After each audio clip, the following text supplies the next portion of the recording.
This morning at around 5 or 6, I woke up because I heard what sounded like feet shuffling on my carpet, and I thought that it was my cat, but when I opened my eyes, I could vaguely see a figure that was moving really unnaturally. Like, its arms were kind of dangling at its sides, and it had a bounciness in its step. It walked in front of me and then leaned to the side and tilted its head sideways like it was observing me. I was a little scared, but my room was really dark, so I just figured my eyes were playing tricks on me. So I closed my eyes and I told myself that I'm fine and don't open them, but I did, and the figure was still there. I quickly closed them again, and this time I didn't open them, but I kind of felt a weight on my mattress, like it was getting on my bed to get a closer look at me. I freaked out and I pulled my blanket over my face. Then I felt the weight leave my bed, but I still didn't remove my blanket. Eventually I heard my mum leave her room to use the toilet, and I finally got brave enough to look back at the figure, but by then it was gone. I know for a fact that it wasn't a dream because I could feel my heart beating and my mind was conscious and I was aware of my surroundings. I would not have been alarmed by this at all if it weren't for the fact that I could actually hear feet moving across my carpet, and I could feel some sort of weight on my bed. Like, my eyes trick me all the time, I'll admit that, but not my ears and never my sense of weight, and definitely never all three together. I couldn't see much of the figure, but I could tell that it had long arms, greyish skin, and large black eyes. It had a really tiny mouth that hung open, almost as if it was dumbfounded by what it was seeing, like it had never seen a person before or something. I don't directly believe in the supernatural, but I do believe that there's a lot about our world that we as humans just don't know. And who knows, somewhere in that vast expanse of abstract ideas that we're not aware of just yet, there could be an explanation for what I saw, and heard, and felt. But boy, do I wish I hadn't heard or felt anything, because then I could have just passed this off as my eyes and brain just making things up. Anyway, I'm sleeping with all my lights on tonight, and I hope that it doesn't come back.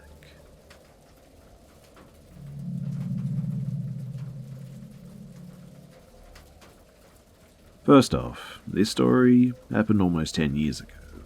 I'll jump right into it too, because it's pretty long. So, I got home from work one day and I logged into Facebook to find a message from someone that I didn't know.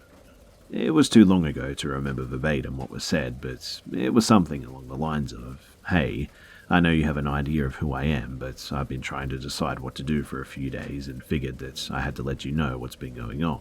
Someone has been catfishing me using your identity for over 2 years, and I just found out about it last week." The sender of the email was clearly pretty shaken up and, understandably, was experiencing a mix of emotions. According to her, she had met the imposter online a little over 2 years prior to her writing this, and that they had been engaged in a pretty intimate long-distance relationship for a majority of that time. The imposter had created a Facebook and had over time reposted almost all of my photos with their own captions to them, including a good amount of art that I'd drawn that they took credit for. They also created fake profiles for a good amount of my close family and friends so that they could comment on the photos of themselves to make the profile seem legit. The funniest part to me is that, although most things in my real life seemed to be mirrored in this fake profile, I, a straight male, was instead portrayed as trans. I think the main reason for this was that the sender of the email and the imposter would actually speak on the phone, and imposter turned out to be a female in the end, and therefore needed a reason to justify her more feminine-sounding voice. The sender of the email was justifiably both angry and creeped out and wanted to find the catfish. She started asking me a lot of questions about my life, but phrasing them like, "Is your sister's name so-and-so, and did you go to such-and-such high school?" Some of them were clearly information that anyone could glean from a quick browse of my profile, but then she asked, "Is your best friend so-and-so?" Which struck me as odd since, despite this person actually being my closest friend, and who I spend the most time with, we have barely any Facebook photos together and most are from a long time ago. Then she asked, "Were you adopted and are you half siblings with so-and-so and such and such?" which sealed the deal for me since I knew for a fact that I had never posted about being adopted online. The sender of the email already had an idea that this person had known me in real life, but this confirmed it for me. The sender of the email had contacted me shortly after confronting the imposter for the first time. I guess after 2 years that they'd finally become suspicious of the fact that the imposter wouldn't show their face. I have no idea how it took this long for them to figure out that they were being played, but I'm glad that they finally decided to give the ultimatum of show your face or I'm cutting you off.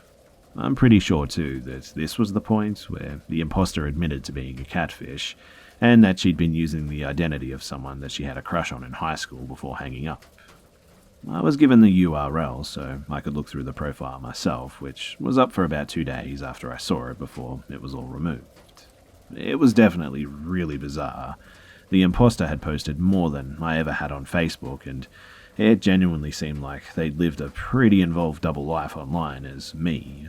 I mean, almost everyone I'd posted photos with on my real profile would then have their own fake profiles created that had enough content to be genuinely convincing so they could be tagged in and validate these new photos. Some of these profiles seemed to have gone and made their own real friends as well, and I wondered if any of those were used to facilitate even more online dating deception. Either way, the amount of time that this person had spent fabricating their alter ego's online presence was pretty shocking to say the least. The whole time I'd been crawling down this Facebook rabbit hole, the sender of the email was looking through my real profile, and after a while she sent me a message saying, "Did you take these photographs?" and showed me what I remember as a black and white photo of a barn or something like that. And obviously I had it. Which was weird since everything else on the fake profile originated with me, and she'd noticed the discrepancy. We both tried reverse image searching with no luck. Then, either through a stroke of genius or somewhat suspiciously, I really couldn't tell, she thought to flick the fake number the imposter had written into the fake Facebook profile around in reverse, and a Google search came up with a landline that belonged to the home address of a girl that I'd gone to high school with.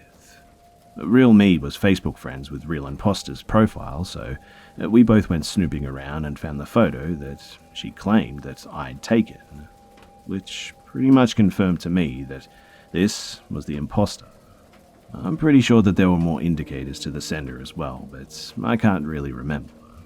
I thought about messaging her for a while, but decided that it probably wouldn't lead to anything good. At the time, my thoughts were definitely, let's not meet. I talked a few times with the sender of the email just to try and decompress a bit, but honestly just wanted to distance myself from the situation and also had my suspicions about the sender as well.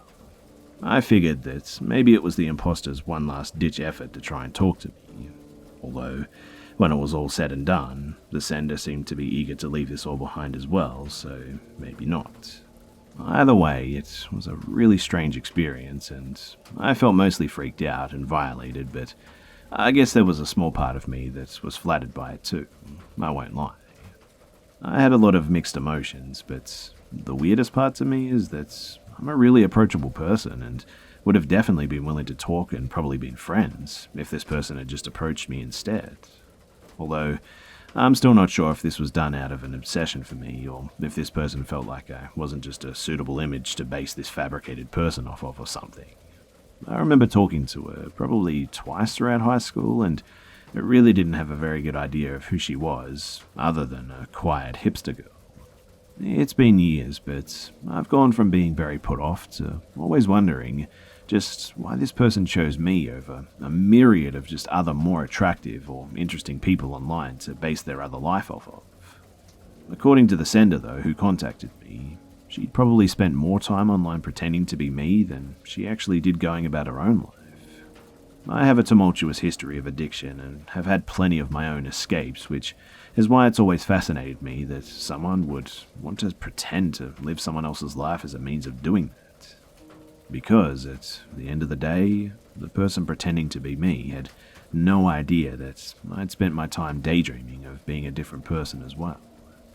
I guess it just goes to show that no matter how much you wish you were someone else, chances are that the person has plenty of their own reasons to want to escape their own demons, or for their own reasons. Anyway, Thanks for listening, and I do hope one day that I can talk to this person face to face.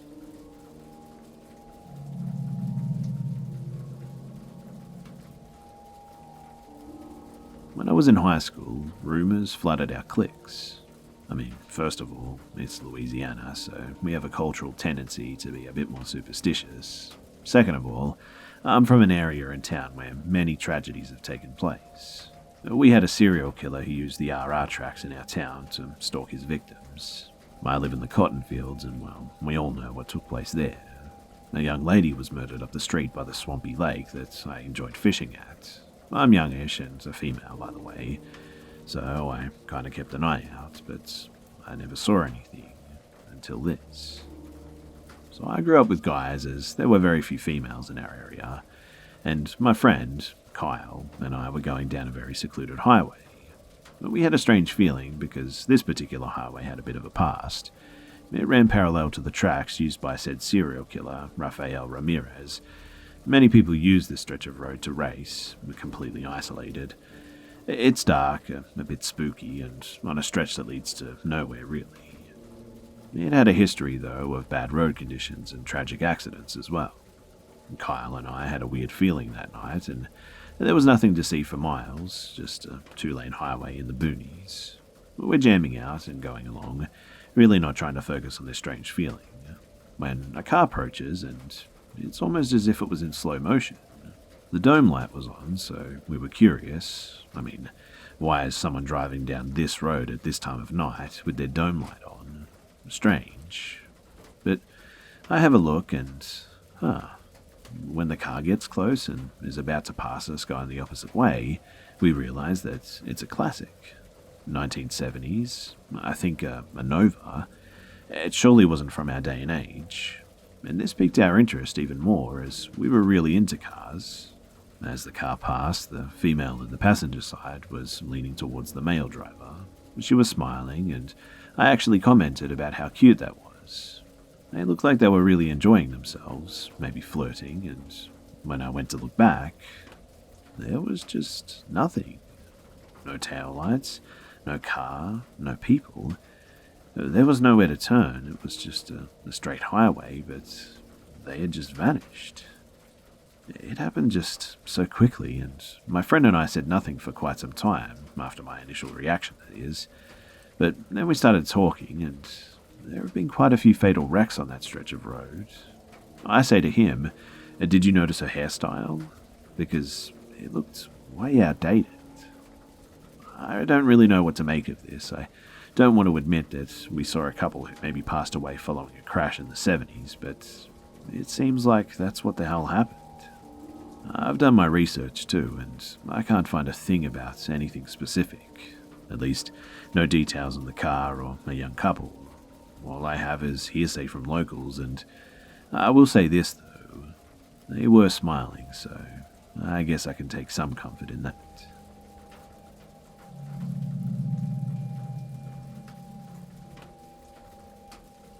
I forgot that this ever happened to me until a few weeks ago, when a few friends and I were talking about scary things from our childhoods. One of my friends mentioned feeling like she was about to be kidnapped, and this jogged my memory and reminded me of an event that happened when I was around 7 or 8. Here's a little backstory though. So, I grew up in a very small town with virtually no crime. Everyone knew everyone. My neighborhood was far away from any major roads or highways, and my town was never very busy, except for on the weekends, due to it being a kind of small tourist attraction.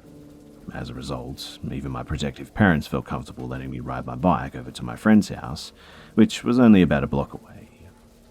One day, I was coming back from my friend's house after spending nearly the entire day there, and I was directly next to my driveway when I saw a car driving towards me from the end of the road.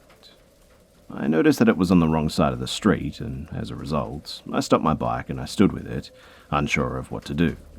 I mean, I didn't want to get hit, but I also didn't think that I had enough time to get onto my driveway, so I just stopped. Then, the car stopped directly next to me, and a flustered-looking woman got out. Under any other circumstances, I would have thought that she looked kind and trustworthy, but I was already getting a bad feeling in my stomach, so I was sort of freaking out internally. She then told me something along the lines of, "Oh my goodness, I lost my dog. Can you help me find him?" As I already mentioned, my parents were protective, so I had definitely been taught about certain things that people might tell you if they want you to come with them.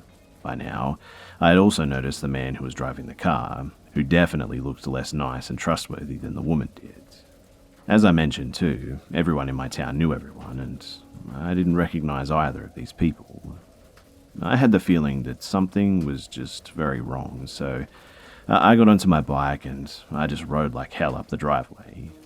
But the woman followed me up about halfway, but then she turned and ran back to the car and said something to the guy. They both drove away and I was just left in my garage. I never told my parents about this because I was afraid that they wouldn't let me go over to my friend's house anymore because it was too dangerous or something like that.